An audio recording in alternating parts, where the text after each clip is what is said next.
우리 좌우 계신 분과 인사하겠습니다. 사랑합니다. 축복합니다. 사랑합니다. 축복합니다. 네, 오늘도 말씀하신 하나님의 은혜가 저와 여러분 가운데 임하기를 원합니다. 오늘 말씀의 제목입니다. 약함으로요. 약함으로.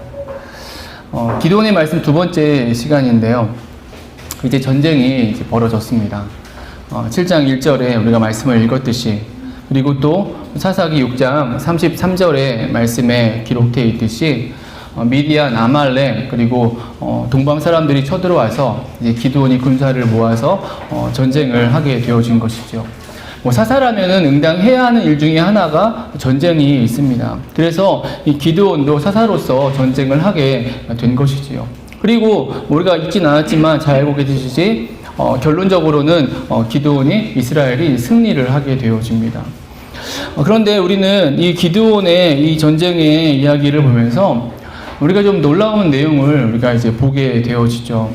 그것이 모인 군사의 수를 줄였다라는 거예요. 하나님께서 명령하셔서 이스라엘의 군사를 줄이게 하셨다라는 내용입니다. 오늘 우리가 읽은 본문이 그 군사의 수를 줄이는 과정을 보여주고 있는데요. 2절 초반에 이렇게 말씀하고 있습니다. 여호와께서 기드온에게 이르시되 너를 따르는 백성이 너무 많은즉 내가 그들의 손에 미디안 사람을 넘겨주지 아니하리니, 많다라고 말하면서, 사실 좀 뒤에 보겠지만 많은 숫자도 아닌데 군사의 수가 많다라고 하시면서 그 수를 줄이기 시작하십니다. 그 줄이는 내용이 3절의 말씀이죠. 우리 3절 말씀 한번 화면을 보고 같이 읽겠습니다. 같이 읽습니다. 이제 너는 백성의 귀에 외쳐 이르기를 누구든지 두려워 떠는 자는 길르앗 산을 떠나 돌아가라 하라 하시니, 이에 돌아간 백성이 22,000명이요 남은 자가 10,000명이었더라. 두려운 사람은 돌아가라 라고 이렇게 말하고, 그래서 32,000명의 군사 중에 20,000명이 돌아갔다, 20,000명의 군사가 돌아갔다라고 말씀을 하고 있습니다. 22,000명이 돌아가고 남은 자가 이제 10,000명이 되었다고 성경은 말씀하고 있죠. 그럼 군사를 돌려보내고 있는 모습, 군사의 수를 줄이고 있는 이 모습은 참으로 이상한 말씀이 아닐 수 없죠. 전쟁의 기본은 군사죠. 전쟁의 A, B, C라고 했을 때 A는 군사의 수라고 말할 수 있을 거예요. 뭐라 해도 전쟁에서는 싸울 군사가 있어야 되는 것입니다. 지금의 현대의 전쟁은 그렇지 않다라고 말할 수 있을 것 같아요.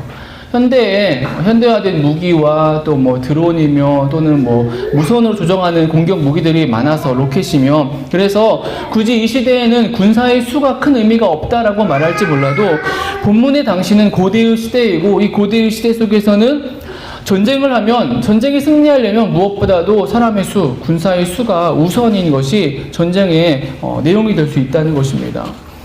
그러면 많으면 많을수록 좋은 것이 군사의 수일 터인데, 지금 하나님께서 명령하셔서 군사의 수를 돌려보내고 계신다는 거예요.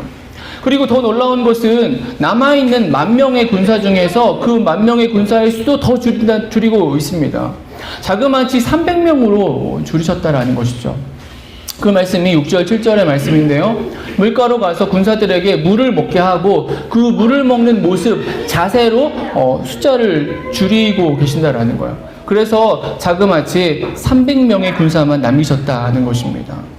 여러분, 정말 이상한 내용이에요. 전쟁의 이야기를 들으면서 우리가 이상하게 생각할 수밖에 없는 본문입니다.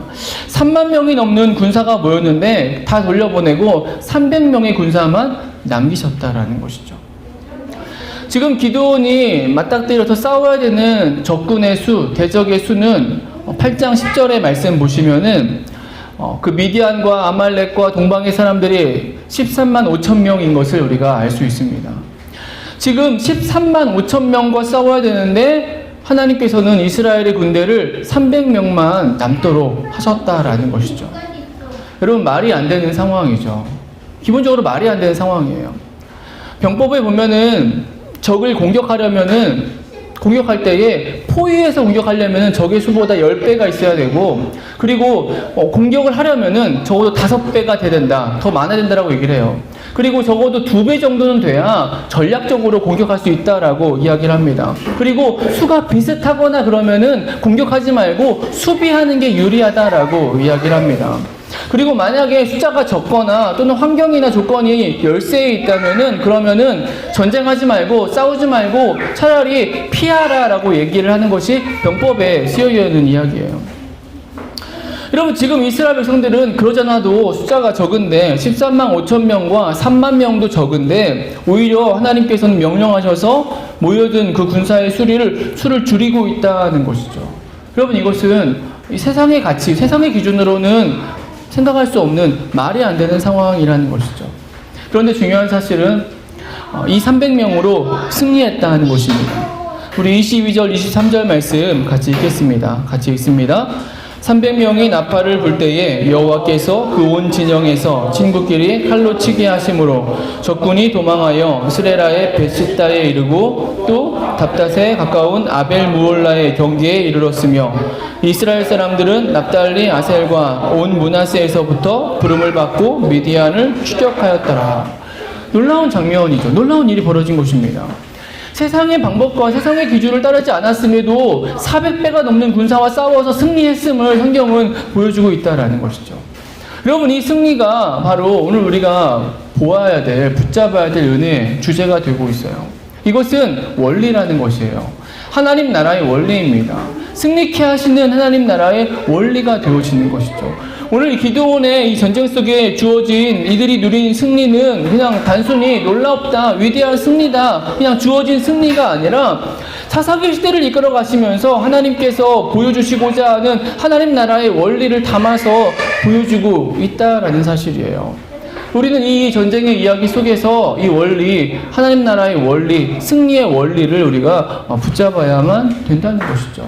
여러분, 그 원리가 무엇이냐 하는 거예요. 근데 그 원리에 대해 우리가 말하기에 앞서서 우리는 그 이유를 군사의 수를 줄인 그 과정 속에서, 그 이유 속에서 우리는 생각해 볼 수가 있어요.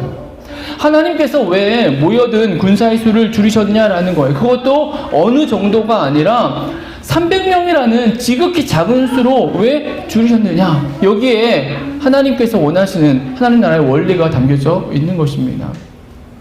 잘 아시는 대로 그 이유 중 하나는 용사론이에요. 용사라는 것입니다.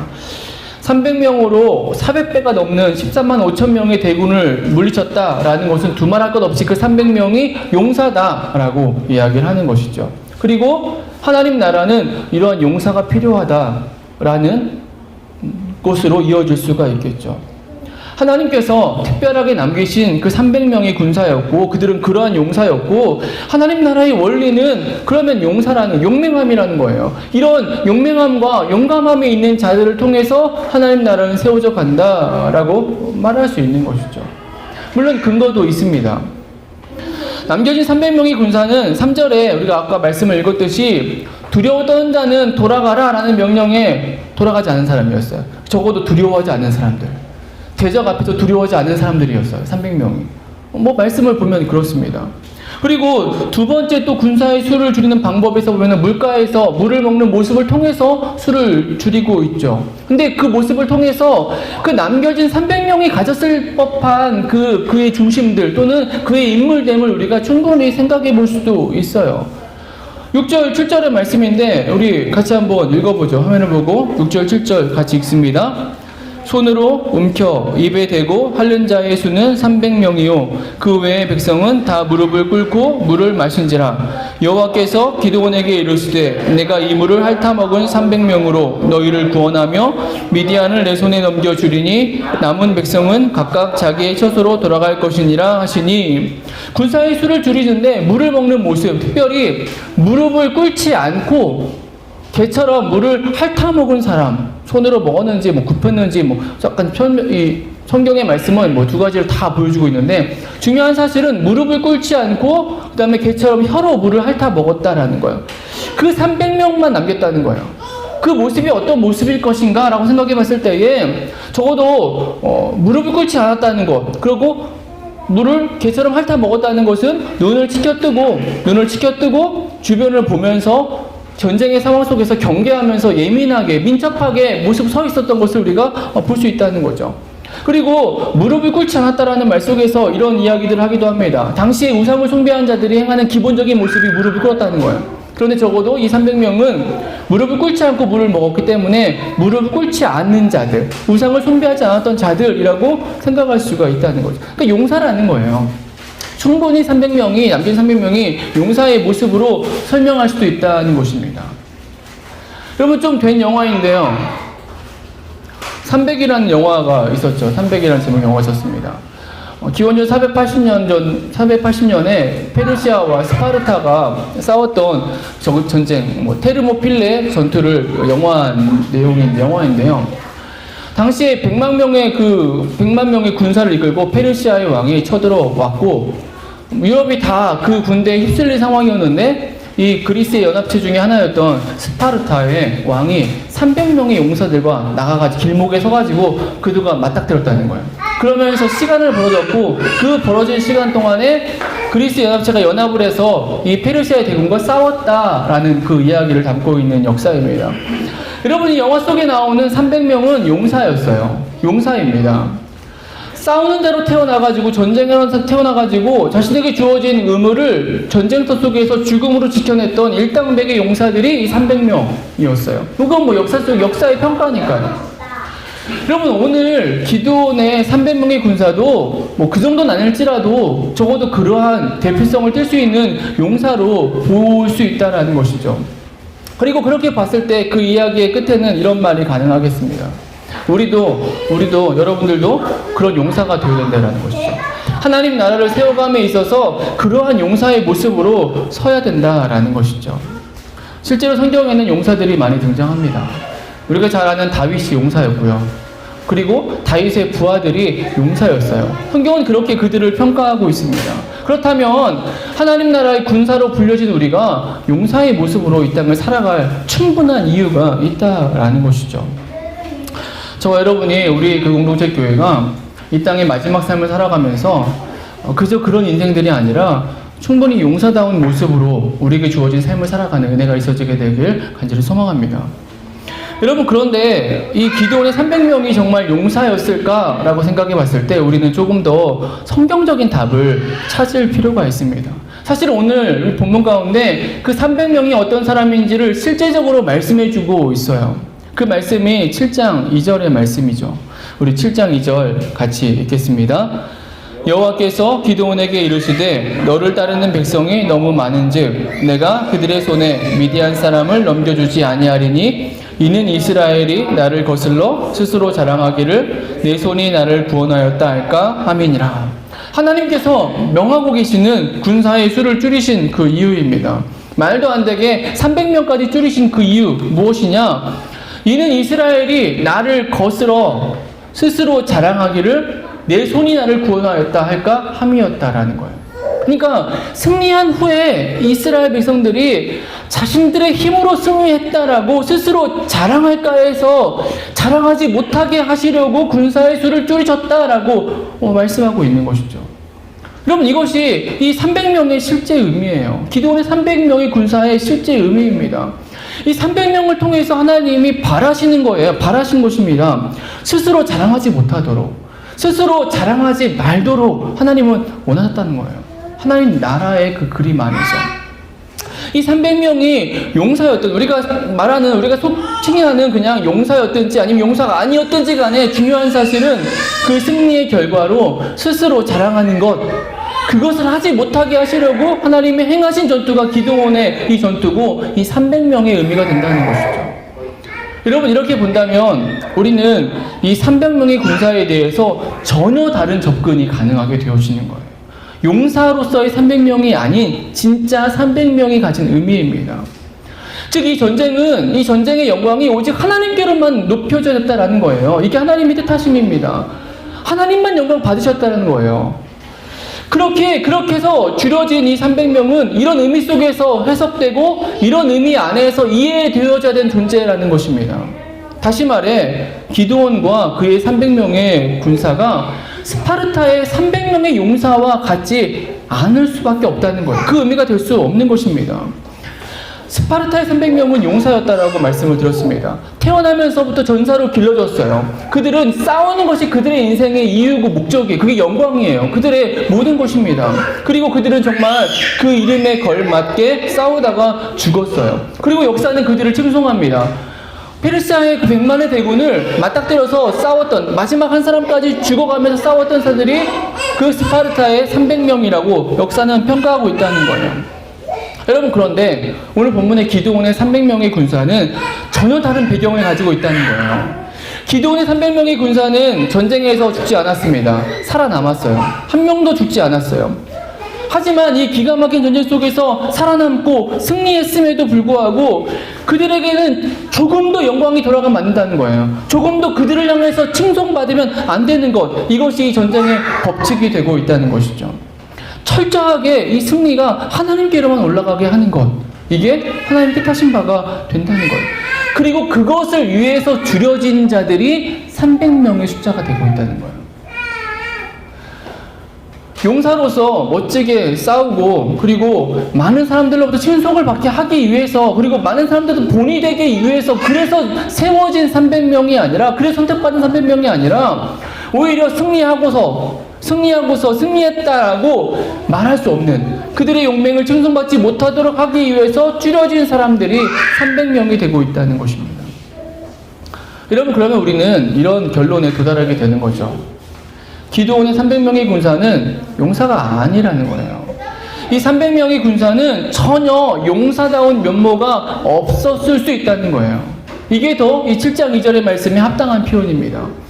우리는 그냥 기드온의 300명의 용사라고 이렇게 쉽게 표현을 하곤 있지만, 결과적으로는 용사라고 말할 수 있겠죠. 왜냐? 13만 5천 명과 싸워서 300명이 이겼기 때문에 용사라고 말해도 큰 문제가 되지 않을 것입니다. 왜냐? 결과가 승리였으니까요. 완벽한 승리였으니까요. 하지만 이 7장 2절을 통해서 우리가 보아야 되는 것은, 그 뜻을 이루기 위해서는 실은 이 300명은 용사답지 못한 사람, 용사다운 면모가 없는 사람, 그래야 하나님의 뜻대로 되어지는 결과를 얻게 된다라는 거죠. 그래서 군사들이 다 돌아가고 300명만 남았을 때에 사람들이 이런 말을 했어야 돼요. 지켜보는 많은 백성들이 이런 말을 했어야 됩니다. 아니, 저 300명을 데리고 무슨 전쟁을 한다고?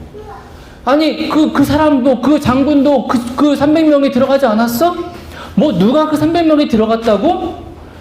큰일 났다. 저들이 나가 싸운다면 100번, 100전, 100패할 거다. 내가 아는데 저들은 용사가 아니야. 저 사람은 싸울 수 있는 사람이 아니야. 이런 말들이 나와줘야 된다는 것이죠.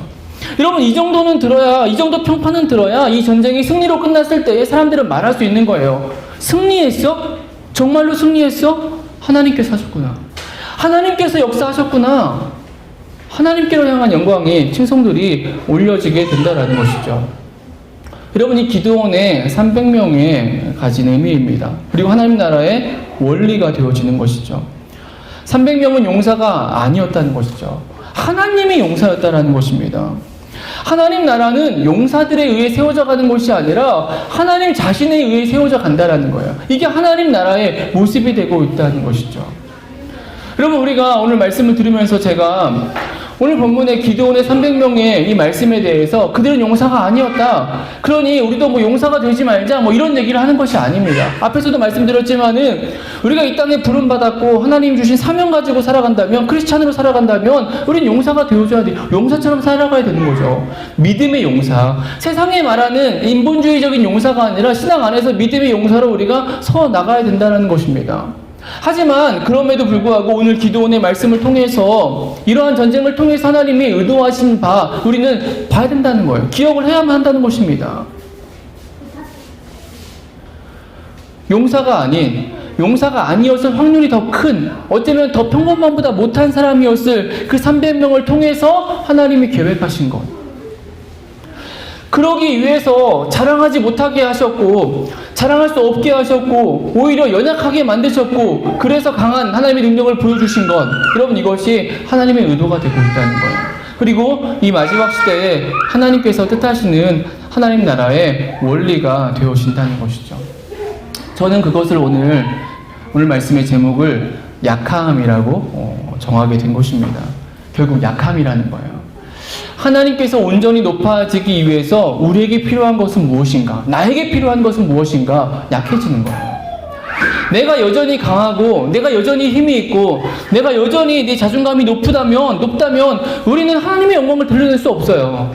무언가 하나만이라도 잘 됐을 때에 그 잘된 것의 영광을 결국은 내가 받을 것이니까요. 내가 충분히 그럴 만한 사람이었고 우리가 그럴 만한 존재들이었고 우리가 가진 것들이 충분히 그런 영광을 누릴 수 있는 것이었어 라고 말할 수 있는 것입니다. 여러분, 그렇지 않다는 것입니다. 약함을 통해서 우리는 하나님이 원하시는 온전함의 모습으로 나아가게 되어진다는 것이죠. 여러분, 이런 하나님 나라의 원리가, 이 모습이 이 300명만을 통해서 말씀하고 있지 않아요. 그 시대가 이야기하고 있고, 그리고 기드온이라는 사람도 그 사실을 말씀해 주고 있습니다. 우리가 이 기드온의 말씀을 처음 시작하면서 그 시대에 대한 말씀을 읽었는데요. 사사기 6장 6절에 그 시대를 이렇게 표현하고 있습니다. 이스라엘이 미디안을 인하여 미약함이 심한지라 라고 말씀하고 있어요. 미약함이 심했다라고. 그 시대가 어떤 시대였나 했더니 미약함이 심했다라고 말하고 있어요. 그래서 그 어떤 때보다 미디안의 핍박이 커서 백성들이 산에 올라가서 산에 숨어서 굴을 파고 땅속에 숨어 살았던 그 시대였다라고 우리가 말씀을 나누었어요. 그런데 그러한 약함의 때에 하나님께서 역사해 주셨다라는 것이죠. 여러분, 기드온이라는 사람도 마찬가지예요. 기드온은 매우 소심한 사람이에요. 이 기드온을 자세히 천천히 읽어보시면은 소심함이 마구마구 드러납니다. 타작할 때에도 숨어서 하던 사람이었고요. 하나님이 자신을 용사라고 칭하며 부르셨을 때에도 계속해서 자신은 약한 자라고 뒤로 물러서는 사람이었습니다. 사사로서의 첫 그 부르심, 사명, 바알의 단을 헐고 아세랑을 찍으라 라고 하는 그 명령 앞에서도 사람들이 두려워가지고 낮에 하지 못했고 밤에 했다라고 성경은 말씀해 주고 있어요. 그뿐이 아니에요. 하나님께서 함께 하신다라는 말씀해 주시면서 나가라라고 했을 때에도 하나님께 징표를 구했던 사람이 기드온이고, 특별히 징표를 보여주셨음에도 불구하고 한 번 더 거꾸로 해달라고 얘기했던 사람이 기드온이었습니다. 우리가 읽진 않았지만은 오늘 본문 이후에 전쟁터에 나갑니다. 그런데 이 기드온이 300명의 군사로 조바심을 갖자 밤중에 하나님께서 기드온에게 적진에 가가지고 네가 승리할 거라는 그 말씀을 듣게 하셔서 그래 전쟁에 나간 존재가 이 기드온이라는 것이죠. 여러분, 기드온은 절대 강한, 강력한, 용맹한 사람이 아니다라는 것입니다. 그런데 그런 인생을 통해서 하나님은 놀라운 승리, 놀라운 전쟁의 역사를 보게 하셨다라는 거예요. 여러분, 오늘 우리가 붙잡아야 될 하나님 나라의 원리가 되고 있는 것입니다. 이 사사 기드온의 모습을 통해서 하나님께서 보여주시는 것, 약함, 미약함. 근데 이게 문제가 아니라는 거예요. 우리는 그것을 보면 문제라고 생각을 하죠. 왜 이렇게 약해 빠졌어? 왜 이렇게 사람이 저래? 좀 더 힘있게 해봐. 좀 더 강하게 해봐. 우리는 이렇게, 세상은 그렇게 얘기를 해요. 약한 사람을 인정해주지 않아요. 약한 모습 보면은 오히려 정죄하고 비난합니다. 세상은 그래요. 하나님 나라의 원리는 오히려 그 약함 속에서 하나님의 능력을 보게 된다는 사실이에요. 약함 가운데서 하나님께서 일해주시고 하나님을 통해서 온전한 승리를 경험케 되어지는 것입니다. 우리가 이 하나님의 뜻하신 바를 보고 우리는 배워야 된다는 것이죠. 하나님 나라의 원리로 우리가 삼고 우리에게 주어진 삶 속에서 우리가 약함을 오히려 고백하고 주장하고 그걸 가지고 하나님께 나아가는 믿음의 모습이 필요하다는 거예요. 바울은 고린도후서 12장 9절 10절에 이렇게 고백을 하고 있죠. 우리 화면을 보고 마지막으로 같이 한번 읽겠습니다. 이러므로 도리어 크게 기뻐함으로 나의 여러 약한 것들에 대하여 자랑하리니 이는 그리스도의 능력으로 내게 머물게 하려 함이라. 그러므로 내가 그리스도를 위하여 약한 것들과 능력과 궁핍과 핍박과 곤란을 기뻐하노니 이는 내가 약할 그때에 곧 강함이니라. 하나님 앞에서 약해지는 것이 오히려 강함의 이유가 비결이 되어진다는 것이죠. 한없이 약해져서 하나님 없이는 1분 1초도 견딜 수 없음을 고백할 때에 우리는 비로소 하나님의 능력 앞에 서게 되어진다는 거예요. 여러분, 채워주심이라는 책이 있어요. 오래전에 나온 책입니다. 그 책은 미국의 인디언 부족인 호피 부족을 선교하는 그 이상혁 선교사님이라는 분이 쓰신 책이에요. 그 당시에 그 유행했던 주제들이 내려놓음 이런 거였는데, 내려놓은 다음에 채워주심이라는 그런 제목의 책이 이제 발간이 되어졌던 것이죠. 물론 뭐 저자는 다릅니다. 근데 이 책 서문에 서문사님의 글인데 이런 글이 쓰여져 있어요. 내가 하나님을 10% 의지했을 때 하나님은 10%만 책임져 주셨다. 내가 하나님을 50% 의지했을 때 하나님은 50%를 책임져 주셨다. 그러나 내가 하나님을 100% 의지했을 때 하나님은 3000%, 6000%, 10,000%로 채워 주셨다. 그러니까 약함 중에 하나님을 의지할 때에 하나님은 그렇게 풍성히 역사해 주셨다라는 거예요. 더 완전히 약해서 완전히 의지했을 때 하나님의 온전한 능력을 경험하게 되어졌다라는 것입니다. 오늘 저와 여러분이 하나님 앞에 다시금 온전히 엎드리는 믿음의 인생들이 되어지길 소망합니다. 요즘처럼 약함을 고백하는 때가 별로 없는 것 같아요. 뭐 정치적인 상황 당연히 그렇고요. 또 코로나 바이러스도 그렇고요. 그래서 교회가 받는 어떤 세상의 시각들, 세상의 공격들, 또 지난주 있었던 오랜 장마로 인한 어떤 수해들, 저도 이렇게 바닥에서 물 퍼내는 기억은 처음이에요. 이제까지 살아오면서 좀 이런 약함의 문제들을 고백할 수밖에 없게 되는 것 같습니다. 하지만 이런 문제들 앞에서 오히려 하나님의 영광이 나타나게 되어진다는 거예요. 그 하나님의 영광을 우리는 경험하고 바라보아야 된다라는 것입니다. 말씀 마치겠습니다. 이 시대를 살아갈 하나님 나라의 원리예요. 약함이에요. 약함으로 하나님 앞에 서고 약함 속에 하나님의 능력을 구함을 통해서 우리는 능히 하나님 나라의 역사들을 이루고 바라보게 되어진다는 것입니다. 우리에게 주어진 한 주 그러한 모습으로 살아가는 저와 여러분과 우리 그 공동체 교회가 되어지게 되길 주님의 이름으로 축원합니다.